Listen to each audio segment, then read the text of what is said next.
ఆంధ్రాలోనే దిక్కులేదు, పవన్ కళ్యాణ్ ఇక్కడే ముఖ్యమంత్రి అవుతాడు. పాపం. ఏపీలోనే తన పరిస్థితి ఏంటో తానే చెప్పుకున్నాడు అని మంత్రి పొన్నం ప్రభాకర్ సంచలన వ్యాఖ్యలు చేశాడు. నువ్వు వచ్చి పీకేది ఇక్కడ, నువ్వు ఇప్పుడు చెప్పినావు కదా అక్కడనే పీకలేకపోతుంది, ఇక్కడే పీకుతా అని. ఆంధ్రాలోనే తనకు దిక్కు లేదు, తెలంగాణలో ఏముంటుంది అన్నారు. ఏపీ ప్రజలు ఇక్కడ ఉండొద్దని, ఇక్కడ పెట్టుబడులు పెట్టొద్దని మేము అనట్లేదు. అమెరికా వాళ్ళే పెట్టుబడి పెట్టగా ఏపీ వాళ్ళు పెడతామంటే మేము ఎందుకు వద్దంటాం? పవన్ తెలంగాణని నీ అయ్యే జాగిరి కాదు అన్నాడు. గద్దర్కు కారు కొనిచ్చినా అని చెప్పి చనిపోయిన వ్యక్తుల గురించి మాట్లాడడమే అప్రస్తుతం. గద్దర్కు కారు కొనిచ్చా అని బహిరంగంగా ప్రకటించి పవన్ తప్పు చేశాడు. పవన్ గద్దర్కు క్షమాపణ చెప్పాలి, లేదంటే దళిత సంఘాలు ప్రశ్నిస్తాయి. తెలంగాణలో ఉన్నటువంటి అన్ని దళిత వర్గాలు ఒకసారి ఆలోచన చేయాలి. ఆయన అహంకారం ఇయ్యాల కూడా. తెలంగాణను పదే పదే పాకిస్తాన్తో పోల్చి అవమానిస్తున్నారు. తెలంగాణ అమరవీరులకు ఎప్పుడైనా పవన్ మద్దతు ఇచ్చారా? తెలంగాణ ఏర్పాటుతో 11 రోజులు అన్నం తినలేదు అన్నది పవన్ కాదు. Pawan Kalyan paid artist.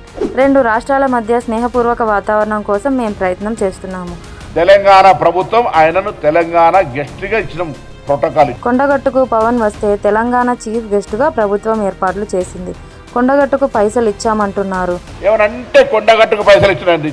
మీ అయ్యా జాగిరా ఆ పైసలు? మీ అయ్యా జాగిరియా పైసలు? బీజేపీ పార్టీ పవన్ కు సరైన స్క్రిప్ట్ ఇవ్వలేదు. తెలంగాణ ఆవిర్భావ దినోత్సవం రోజే సభ పెట్టి పవన్ గెలికాడు.